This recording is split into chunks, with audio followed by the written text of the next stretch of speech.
I think the biggest mistake any of us can make is not taking any action. So that inertia, you've got to keep moving in life. And I acknowledge that there's probably some time people need to heal and build their energy and confidence back up as well. But keep moving, even if that's gardening, going for a walk, really keep moving and growing for you. But the next one would be being flexible. So I think we can put a lot of pressure on ourselves to climb a vertical career ladder. And we might have just assumed in our 20s that's how it'll go. But not only does the world change, we grow and change. And different values have different levels of importance at different times. So, money is a basic need, of course. But sometimes we might want to do more hours and more responsibility for more money. Other times we might still want to grow and have security, but we might not be chasing the big roles and the big salary for that chapter. That doesn't mean we won't again. So checking in on our values, there's lots of online value identification exercises you can do, learning what makes us tick, talking to our family and friends who are often the biggest support around giving us permission to explore who we are in this chapter. But I think what anyone would wish for us is that we keep moving and we keep growing. Because we want to, if we think about a plant, it needs the nutritious soil, it needs the water, it needs the sun, and it needs that sense of connection to nature. And we're not that different as living, breathing beings as well.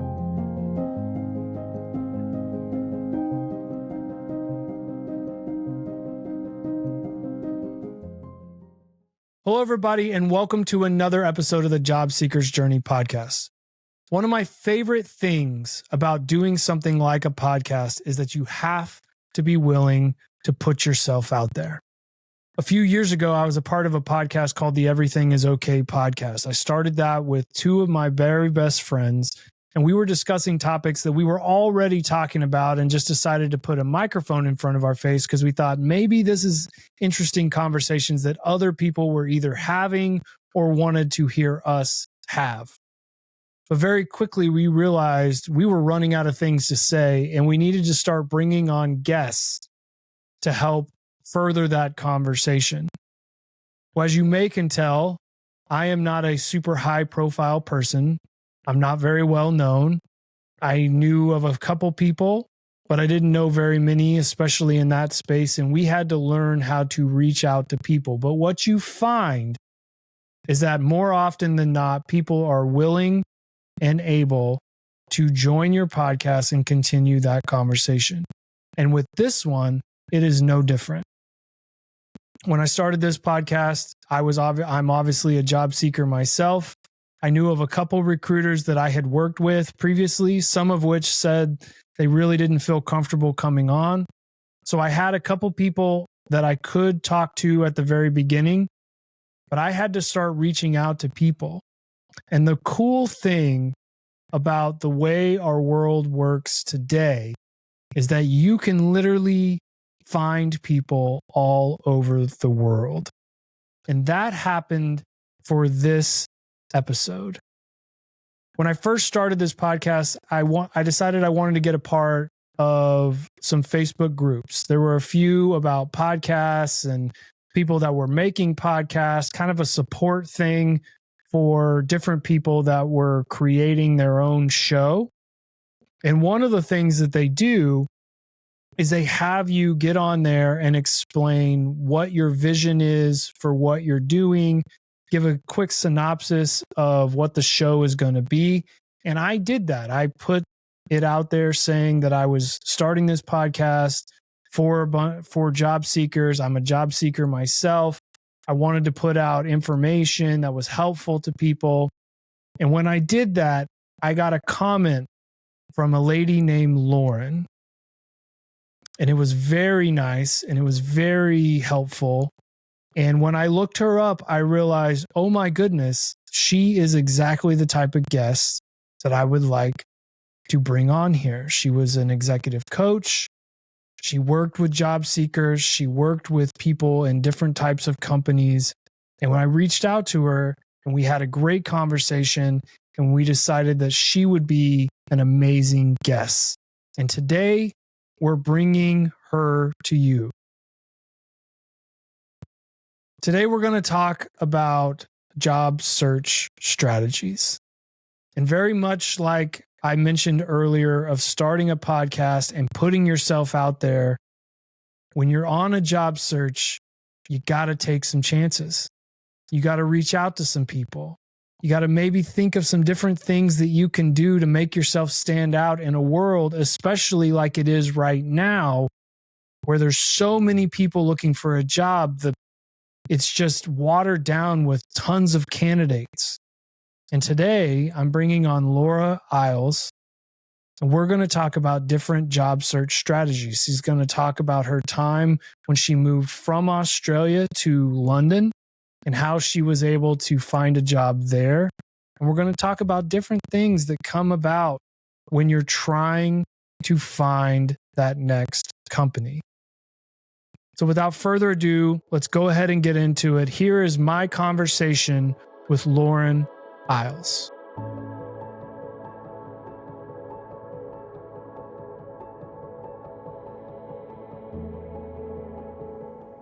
All right, I'm here with Lauren Eyles.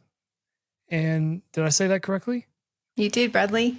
Yes. I'm 2 for 2 on because I forget to ask, and then, but I'm 2 for 2. So I like that. But I got to meet you in a way that I just absolutely love, because I had decided with this podcast, I want to get involved in a couple of Facebook groups. Mm-hmm. And in this Facebook group, they always send prompts out like, tell us about what your podcast is about and what you're doing. And so I did that. And then I saw your comment and I looked you up, and I saw that you were an executive coach and that you worked with people from, that are looking for a job. And I thought, oh my goodness, this is like serendipitous. And then we started talking back and forth, and we got to meet a couple of weeks ago and chat for a long time, which was really great. But if you would, before we get started today, will you tell everybody kind of who you are and what you do and how you came to becoming a coach and all of that? Sure. Well, hi everyone from the east coast of Australia. I'm in a place called Newcastle, which is what we say a Wabikal country, acknowledging traditional custodians of the land. So I've worked across many different sectors. My background was corporate communications, and I led PR and communications and stakeholder engagement for really big companies for more than 20 years. At the same time, I've been training as a non-executive director, and then have been on a board and chaired a board over the last 6 years. And my coach training sort of happened because I'd really valued coaching myself and saw the benefit in my own transformation and wanted to help other people. So I've been building my business over years. And last year I decided to transition out of a particular executive role into coaching while doing some more study. I've done a couple of master's degrees and different things. So hard to put me in a box, but I guess the common theme is around people and connection and growth. So absolutely loved that from the east coast of Australia over to the States, we've been able to connect and have chats when, the lawnmowers are going out here and we're talking about the weather. It really shows how connected our beautiful world is.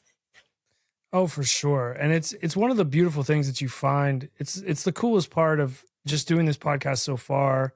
Yeah. I think we're at 10 episodes maybe, and I've gotten to meet people from, now Australia, I've had Oregon, and I've had Chicago and different places. And so many people are just so willing to help people that are struggling. And it's such a encouragement to me that there are so many people that are seeing people struggle and say, yeah, I want to share some of my knowledge, at least some of my experiences, so that I can try to help you while you're looking on your search. So it's been such an encouraging thing and such a cool thing. And, but today we're going to talk about job search strategies. Mm-hmm. So undoubtedly, when you get let go, everyone just starts probably going right away, which in previous episodes we've talked about, that's probably not smart. You should take a breath, realize your emotions, what's going on. So many people just tamper that, especially men, and they just tamper that and just start in again. But they also start in really blindly, and they just start doing what everyone does, which is looking on job boards, seeing something that's open, sending out a resume, maybe connecting with people you used to work with, which is good, but there's no rhyme or reason to it. Yeah. And I know I was that way at first. and you even get some traction. You may reach out to people you haven't talked to in a few years, and they'll say, yeah, send me your resume. I'll look around, and you may even I even got an interview out of that at one point. But what are some of the things that when you have people approach you and they're suddenly on the job search again, especially if they've lost a job, maybe not when they've left, because there's probably more of a strategy there, but when they've lost a job and they've come to you, what are some of the things that you've had people come to you and ask you about, and what are some of the strategies that you have kind of, recommended to them? Well, I think you've made some really good points around there's a lot of feelings and often a process of grief that happens with any big life change, sometimes even positive changes. So I really would encourage people to talk to a qualified counsellor or psychologist and create a safe space to debrief and let the feelings out and sort through them. I guess where I come in is bringing my coaching experience, but also my experience job seeking in London after the global financial crisis. I was in my 20s. I moved over there in search of adventure. Didn't realise how tough the economy was. And it was also summer and people were abroad.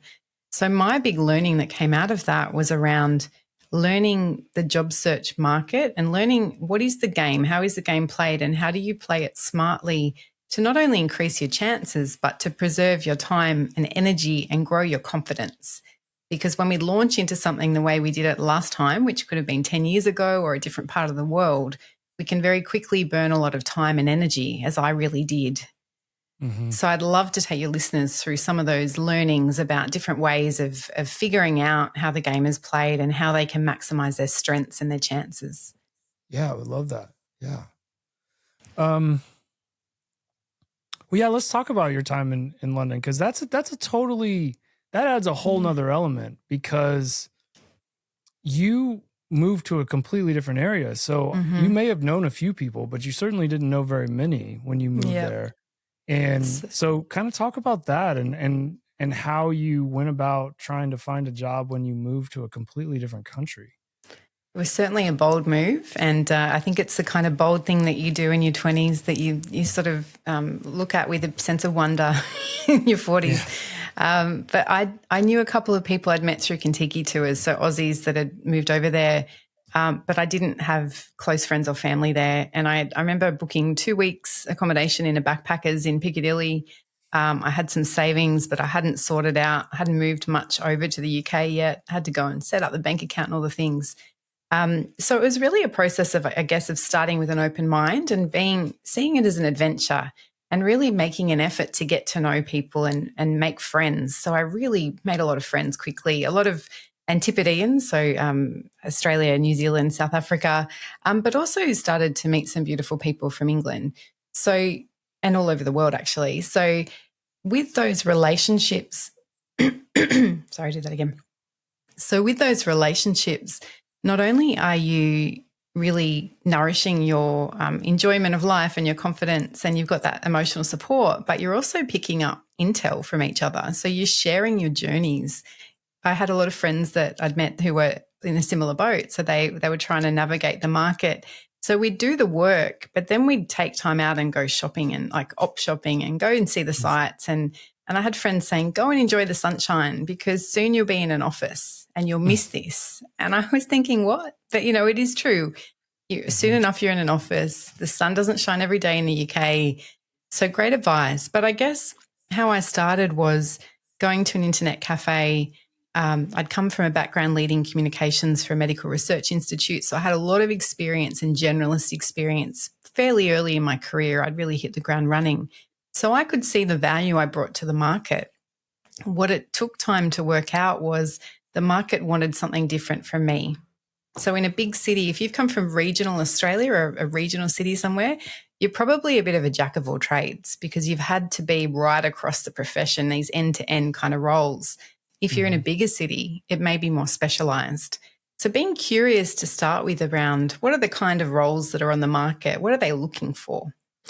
And then rather than just launching your resume as it stands into space and starting with that, really starting to tailor it but I pulled the parameters in. So I didn't go and tailor it for every role. I started with that. I started doing the cover letter and answering selection criteria, and it was burning a lot of time and energy and, to be honest, enthusiasm and confidence.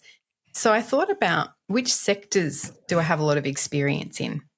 And I'd worked in nonprofit and health and medical research. So I just narrowed down a bit, because it's a massive job market. So I narrowed my kind of roles I was looking for. I narrowed down to communications and marketing, and I narrowed down to these two sectors. And then I would just focus on building relationships with recruiters, connecting with as many as I could. And the tactic I used was do my research, so probably spend about an hour per job, work out my 3 key messages, pick up the phone and try and speak to a human. And I know that things are a lot different now. That may be harder now. So I'd be really interested in your insights in that. But getting in front of someone on the phone or in person creates a whole picture of who you are as an applicant and what you bring. And then if they liked me, they'd say, send me your cover letter and your CV. So that's how I got in. I did probably 22 interviews over that summer. A lot of decision makers were holidaying abroad, so it was a slower moving time of the year, which I'd never thought about because it was our winter.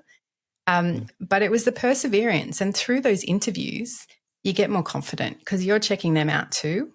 You're figuring out what kind of fit you want and you're starting to really back yourself. But I think having that balance is really important because if you just did this job search full time, you'll probably burn out. It'll be quite hard. Mm-hmm. No, yeah.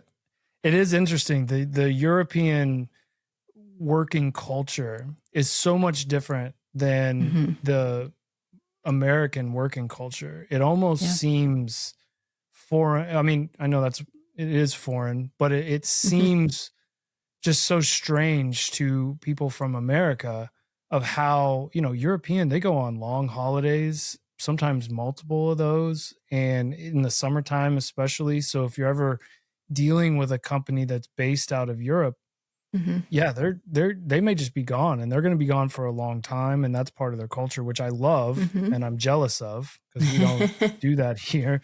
But I love what you're saying about definitely narrowing it down. And the thing that I think is probably different, but it's also the same is, you may not be able to just call someone up on the phone, but you do have resources like LinkedIn now where you can connect with those people. If you do the right research and you find the people that are in the department that you're looking for, maybe they're the head of that, maybe they're just in that department and doing what you are hoping to do, you can connect with them and you can send messages that way, whether it be through InMail or waiting to actually connect and then sending them a message, which if you're not paying for premium, you would have to do. It is possible. But I think one of the mistakes that a lot of people do, myself included, is that I don't think we do enough research, which I noticed you said that right away. You don't do enough research to have a really compelling first message that's not coming across as self-serving because you already have an open to work banner if you have that on your LinkedIn, and then you're connecting out of nowhere, and then you're sending them a message. And if that message is, hey, I'm looking for a job, let me know if you know of anything. You may send your resume automatically unsolicited. And then you're just asking them to do you a favor for nothing. Really. I mean, you're just kind of throwing it out there and hoping for the best. It's a bit broad. Yeah. So, I mean, how would you tell someone to go about really doing the proper research to make sure that your initial message is on point and makes sense and even is more about them and how you can add value to them? Because I know that's the twist that a lot of people miss, including myself at times, where you just think, oh, well, I need this help and I don't know what value I bring yet, but I really want to connect with you. So what would you advise for that? I think that's a really good point. So being targeted, but also being genuine and showing that you care about that organisation. So doing your homework to work out, why does this sector interest me? Why does this organisation interest me? What's going on in their company at the moment? What's their vision? What are their plans? Quite often you'll find a lot of the strategic plan on the website, or at least a good chunk of the first half. So annual reports. So following company updates, getting to know them, this is a relationship you want to build. It's not just cold selling. And I think we've all experienced cold selling on LinkedIn, which has quite the ick factor about it. And you sort of wonder, well, how many people is that person just sort of launching this message out to? It doesn't seem genuine. So we want to think about building a relationship. We also want to think about what's the problem that the hiring manager is trying to solve, because they're looking for someone to help solve a problem. And when I've interviewed to find people for my teams, I'm very clear on what I need someone to bring, skills and experience, but also what I need them to do and hit the ground running with quite quickly. And I've been surprised that sometimes people, even mid-career professionals, don't do their homework. So there's normally a question in there around what the organisation's trying to achieve. And a lot of people just launch in. So they spend a bit of time on their CV, but they haven't shown up for the company. And I haven't proceeded any further with candidates that don't show up knowing about the company, especially in fields like communication, where it's comms 101, know your audience. So not spending an excessive amount of time, but just being focused and targeted and curious. And that also changes the energy of how you show up. Because if we're just trying to hit as many opportunities as we can, there's a neediness to it. It's a desperation. And people can feel that even through a LinkedIn message. But if we're backing ourselves, yes, I need a job, I need the money, and I'm going to take some deep breaths, and I'm going to do this from a place of growth and opportunity and backing that I have something to value to add, and I have value, and this will work out eventually, and I'm open-minded, that's a completely different way to show up. Yeah, for sure. You know, I got a message on one of the platforms that I'm on by this guy, and I think he was down in Florida here in the States, and his message hurt my heart because at first he was saying that his resume wasn't very good and that he was needing some help. And so I was trying to look at different things that, you know, maybe I'd come across somebody in that area that could help him out or something like that. But it was the message he sent after that that really kind of got to me. And it was, I've spent most of my career at this point in what he said was unskilled labor, but he wanted to clearly move into something else.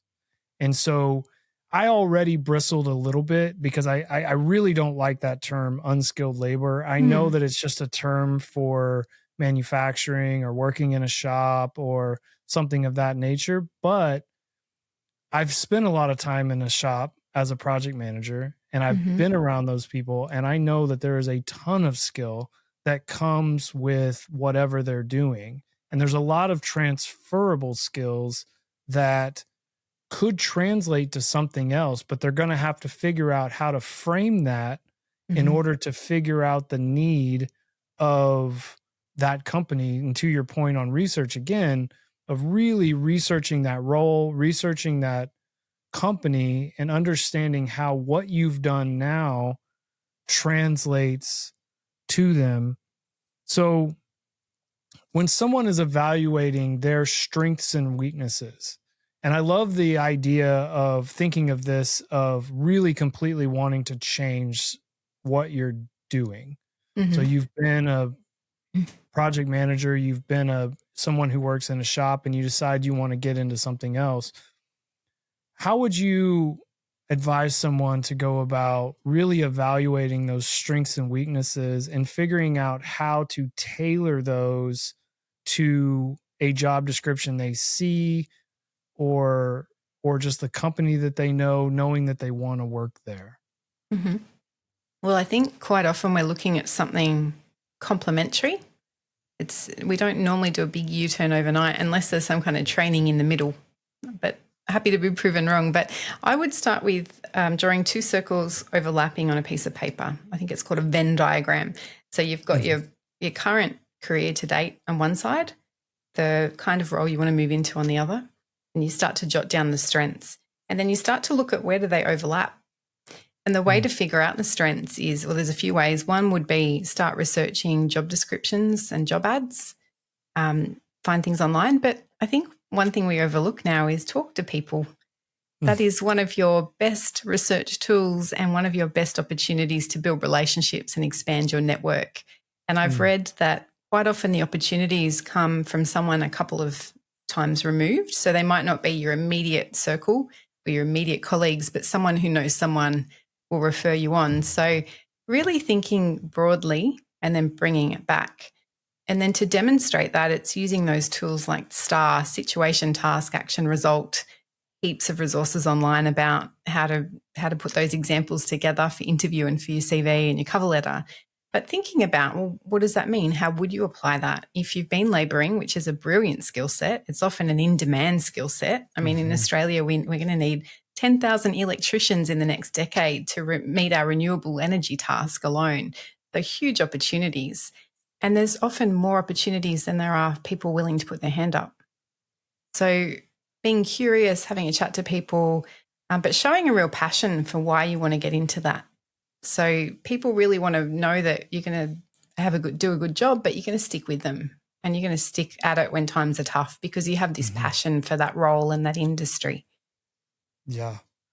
I love that you keep coming back to personal relationships. In fact, I met a guy at a party a couple of weeks ago. Actually, it was a Super Bowl party. And he got to telling his story, and he came from a metalworking background, and he had a rough past, and he had some legal troubles and some other things. And so he was in a tough spot. He had moved down to Oklahoma, where I live, from another state, and he was trying to figure out what he was going to do for work. And through meeting a guy randomly, I think at a coffee shop, he got to talking to him, got to telling him his situation, and he's a very open person. So he's going to tell you everything. You're going to know everything about him.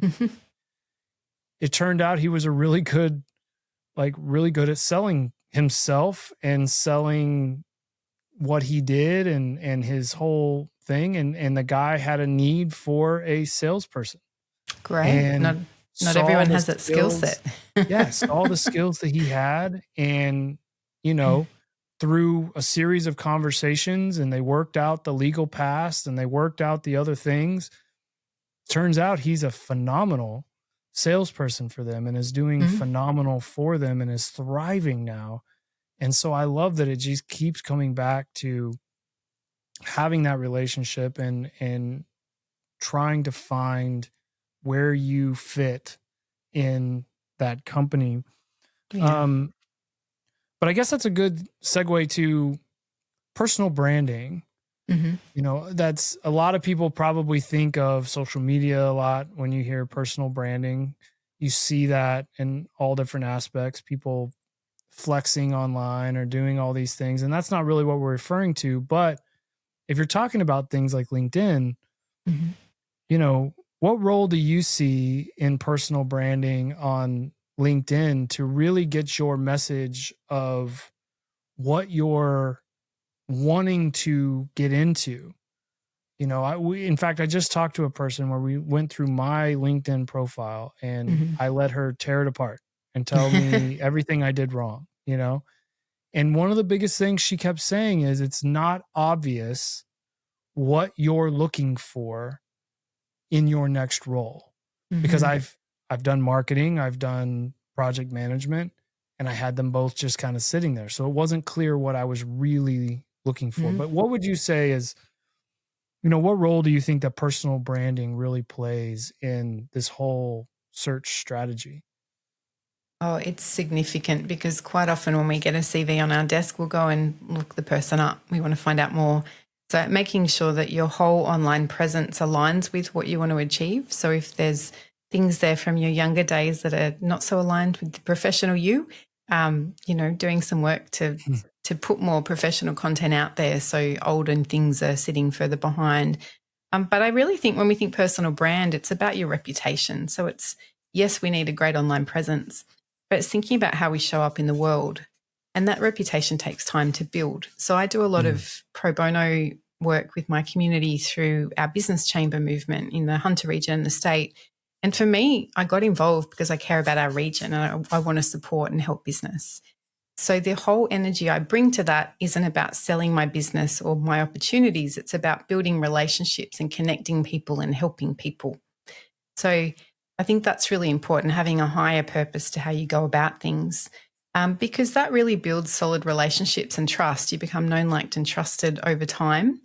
You also meet incredible people. Yes, doors open, but you're also able to help open doors for other people, which is really rewarding. And that also reminds us that when any of us go through challenges, which I think is part of our life journey and is probably going to happen increasingly as our labour market and technology changes, we do have that support and community around us. So I would say get out there, go to networking events, connect with nice humans, and you'll grow in confidence and how you present through that. And then your LinkedIn should match up to that. So make it a recent photo. We all looked better 10 years ago. But make it a recent one, make it professional, nice lighting. You're wearing sort of some nicely presented work clothes. You don't have to go and spend money on a professional photographer nowadays if you don't want to. You know, iPhones and Androids and all of that have pretty great cameras, but really think about your lighting. And then make sure it matches up. So ideally, if you looked me up on LinkedIn and then you met me on video chat, there wouldn't be much difference. You'd be able to go, yeah, I recognize that person. There's a similar tone coming through, because where there's a disconnect, that's where trust is hard to build. Mm-hmm.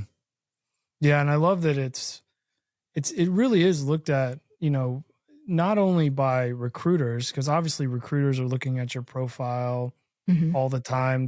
They're always searching for a candidate of a client that they have. And if you have things on there that is exactly what you're looking for, you're telling them, this is who I am. And it really gives them a good picture. But not only that, you know, if you think of your resume as a way for people to know who you are, your LinkedIn profile should be an extension of that and can be a little bit more personal in a way, because they may read a little bit farther on LinkedIn than they even would on a resume.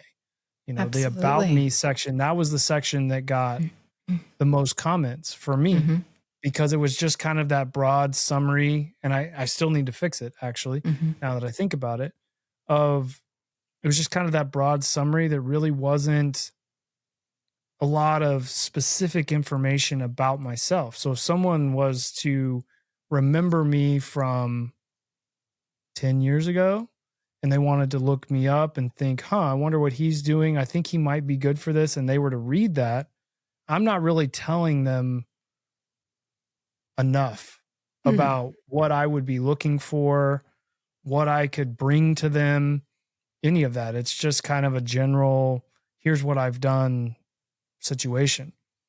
Absolutely. And I think that those community things, extracurricular and volunteering things we do are really important to bring into, because that's part of who we are. And to be honest, mine could do with a rework, and I don't really bring that in that well. So as we grow and change, we start to have these realizations.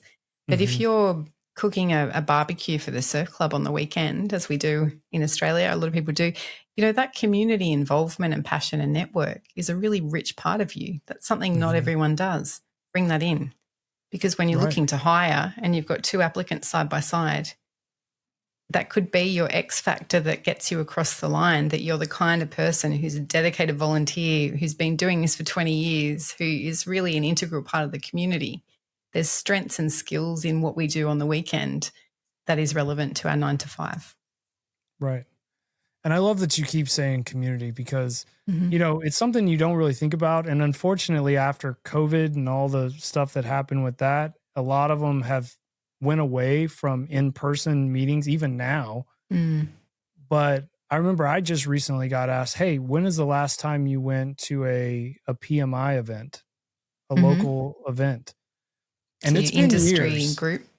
Yeah. It's who offers the PMP certification, and they have local chapters in each one of the different cities, and you can get involved in that. You can get on the board, but you can go to these events, and it's a giant networking event. And when you're looking for a new role, all those people are doing the things that you're wanting to do, Yes. but you just don't think about it. And it's unfortunate that a lot of those are virtual now, so you don't get to see as many people in person.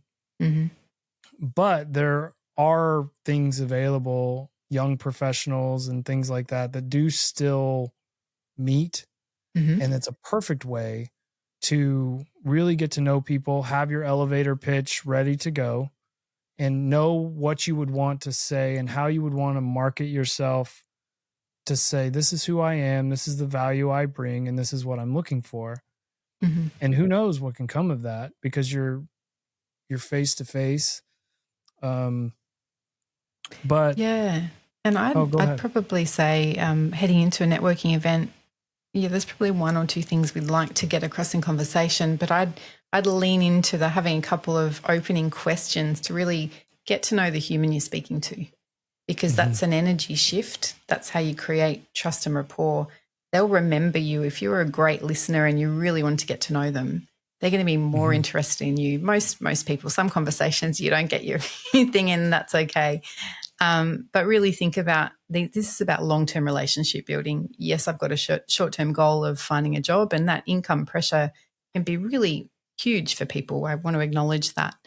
But yeah, think about it as an investment in your career. And I would really encourage people, even if you're not job searching right now, build those networks, keep them strong.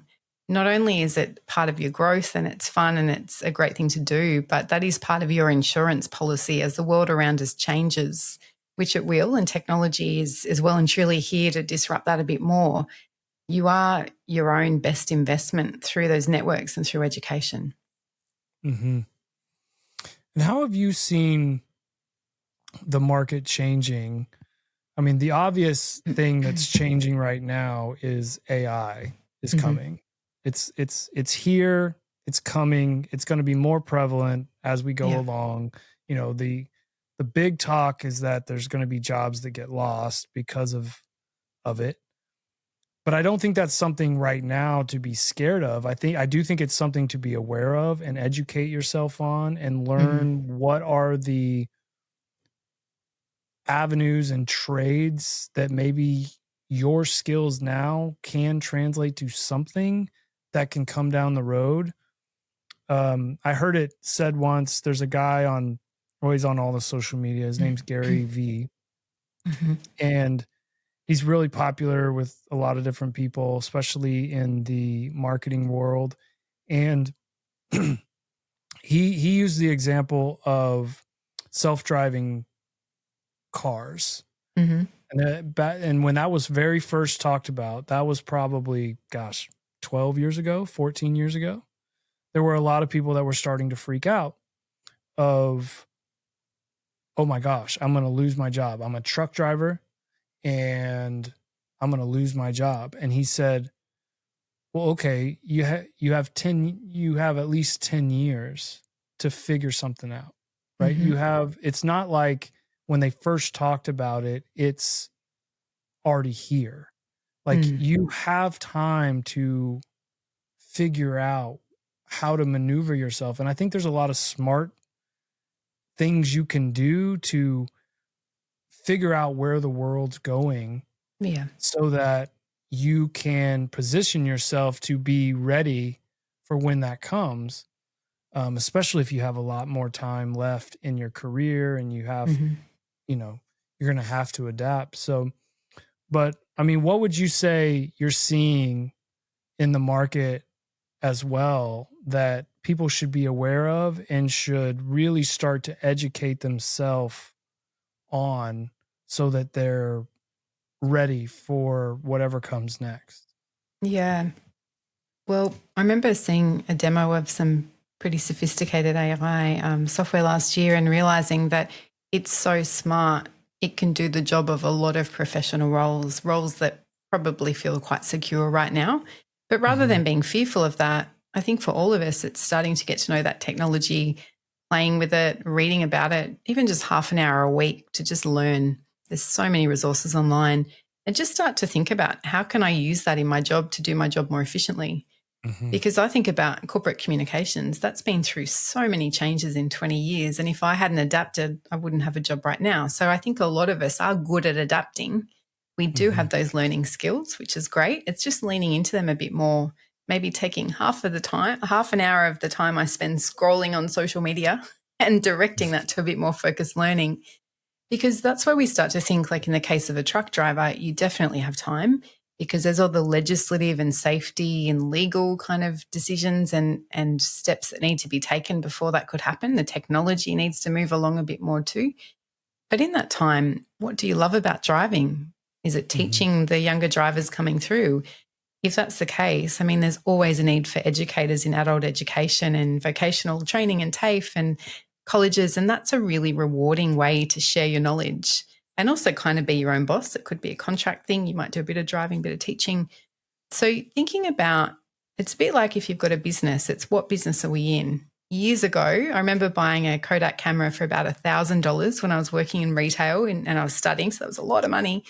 That was the cutting edge.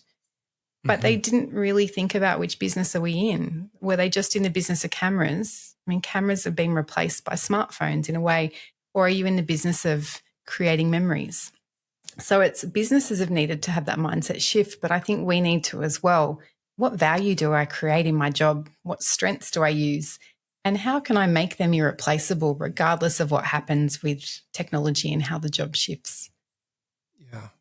No, I love that. And I also remember a few years ago, I started to ask, I was interested in becoming a senior PM. And I remember I was sitting in a review and I was asking, and what should I do? What are you looking for so that I can earn my way there? Right. I didn't want to be given anything. I wanted to figure out what I needed to do to earn it. And I remember at the time, I was kind of put off and almost mocked by this mentor of mine, this supervisor. And at the time, it really kind of stunk. But what he was really saying to me was that he didn't feel like I was dedicating myself at the time to learning the profession and continually learning the profession and figuring out what's new, what else can I learn in leadership or time management or, stockholder or stakeholder management or whatever it is. I was stagnant. Yeah. And he was telling me that, and it came across really harshly, but that's what he was telling me. And I think that's really important for people to think right now too, when you're going through a job search. Yes, you're spending a lot of time looking for a job and trying to connect with people and trying to research on these companies, but you should really spend some time honing in your skills too. There's always something you can learn. There's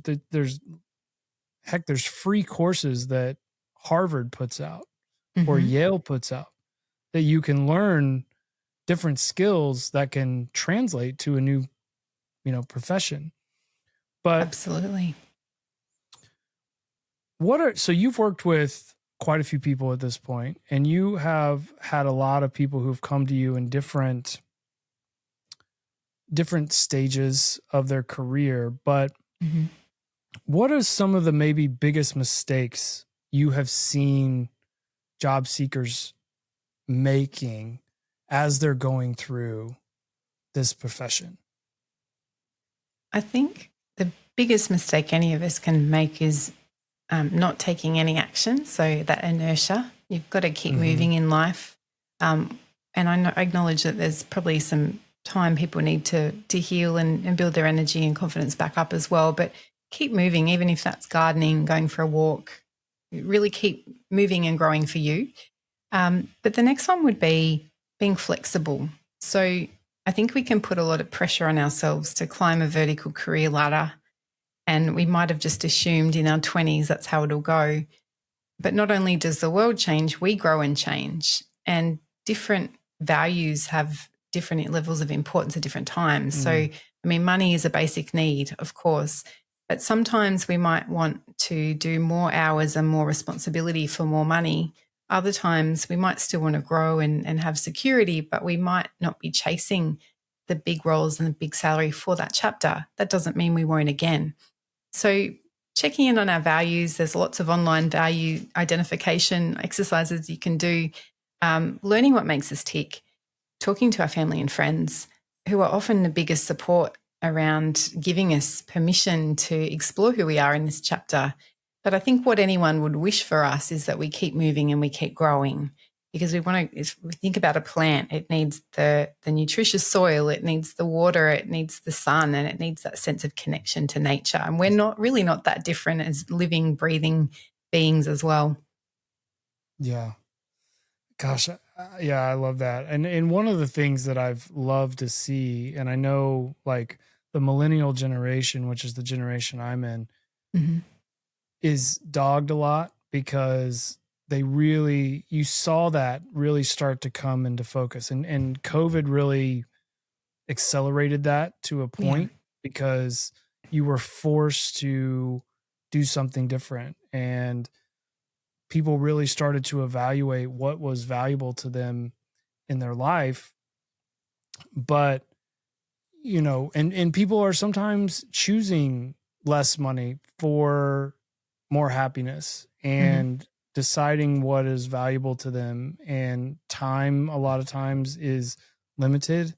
And when you get into higher roles, you may have less time for your family. You may have more stress, which can translate into your family. And if that's not something you're willing to do, then maybe you shouldn't be striving to continually move up in the company. Yeah. Is your ladder I against the right wall? Is that the Yeah, ladder you want to climb anymore? exactly. I remember one of my favorite stories my mom ever told me about her professional career was she got to a manager position and did that for a few years and realized that's not what she wanted. She didn't want to have the responsibility of a manager and the stress of being a manager. She wanted to do what she did best, which was accounting. And she wanted to work with numbers because she loved working with numbers, and she wanted to work on the quarterly and monthly reports and do all those things because she loved to do that. And she didn't want to keep moving up because she didn't want what came with that. And I just love that because Fair enough. yeah, and she Yeah. thrived as what she was doing because she was really good at it. But I thought, so since we're kind of coming to the end here, and thank you for coming on here. I could talk to you forever, but maybe on a fun note. Yes. With some of the people that you've worked on or worked with, and what has been one of your favorite or funnest stories of someone that you worked with that ended up finding exactly what was great for them? Maybe they didn't even know what they were looking for at first, and you helped them find it, or whatever that may be. But I love hearing the great stories. So what is one of those great moments that you've gotten to experience? Oh, well, I work with so many amazing humans, and whether they're facing leadership and business challenges or career design, but I think it's those moments where you see people follow a thread of curiosity and then they light up. So I remember one amazing lady I worked with, she went and got a photo shoot because it was something she wanted to do for fun, and the photos were just beautiful. And you could really see that spark reignited through that. And that really changed how she showed up. Even things like helping people break down how to do an interview. It's just the skill set can unlock so much talent, potential, and confidence in someone. And I really believe as a coach, we are so incredibly capable. And a lot of problems might seem big, but really they're just a lot of different small pieces that we can break down and then tackle. So I think having that mindset of curiosity and just believing in your amazing brilliance and capability, that even if you can't see the way today, that's okay. You don't have to figure out the whole journey. None of us know it. But what's one thread of curiosity that you could explore today? Yeah, no, I love, that's great. And that's one of the things that, one of the threads that comes through with every episode here is really trying to get people to feel better about themselves, because it's a tough process. We all know it's tough. You deal with a lot of rejection. You deal with a lot of ghosting. You deal with a lot of animosity internally of, you have an identity crisis sometimes. There's a lot of things that go on. But all of those things, whether it be keeping in touch with your mental health or your physical health, or making sure you're not letting that affect you to the point that when you do show up to an interview, you're not presenting your best self. Yeah. Because if you're down on yourself, that comes across, and that's not the most attractive thing. And maybe the company sees through that, maybe they don't, but trying to present your best self. So I love that that was your example. So if someone is hearing this and loving what you're saying and wanting to get in touch with you, what are some ways that they can get in touch with you? And we'll put them in the show notes as well, but what are some ways that they can get in touch with you so that they can work with you? Thanks, Bradley. Well, my website's laureneyles.com.au. I also run a podcast, the Female Executive Survival Guide, which is about supporting and inspiring women in leadership. But there's a lot of positivity and goodness in there that men might enjoy as well. So head on over on any podcast channel. And I do write a few things about leadership and coaching and journey and stuff on my website too. So hopefully there's something in there that sparks some kind of curiosity for you. Great. Well, Lauren, thank you so much. Thank you for reaching Bradley. out and making a comment on the page. And then we got to meet, and I've gotten to talk to you a couple times, and I could do it forever. So thank you so much for joining. And hopefully we can get you back at some point and we can talk about something else that you're real passionate about. And hopefully our paths can cross somehow. I know we're in completely different regions, but hopefully at some point we can cross paths and share a dinner or something. But thank you so much. Thanks so much, Bradley, and just wishing all your listeners every success and knowing that you've got so much support and belief in you out there. Great. Well, thank you. Thank you.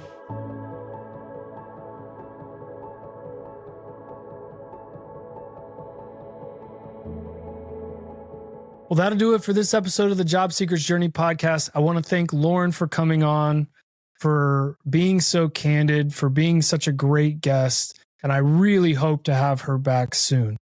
If you are looking for someone who is a coach that has experience in the job search, especially if you are female, she has amazing resources for females and for males alike in going through this job search journey. So I hope that you will reach out to her, check out her content. She has a podcast, she has a blog, check it out. It's amazing. And I really hope that you're able to use the amazing things that she said today to help in your journey. If this is the first time you're listening to this podcast, I want to say thank you. It is an honor to have you hit the play button. If you know someone who is going through the job search journey, if they're struggling, or even if they're not, but you feel like this content may help them, I encourage you to share it with them.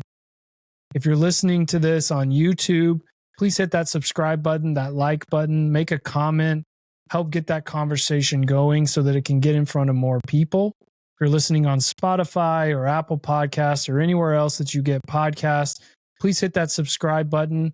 Please rate it, give me a review, and hopefully it's a positive review and something that we can get this in front of more people.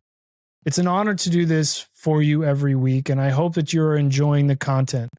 I'd love to hear from you if you have any kind of ideas that you'd like for me to cover in the future. I'm totally open to that. Or if you would like to be a guest, please feel free to reach out to me. I love meeting new people. I love bringing on people who are passionate about helping people in their job search journey. But with that, we'll go ahead and end this. We'll see you next week. Have a nice day. Bye-bye.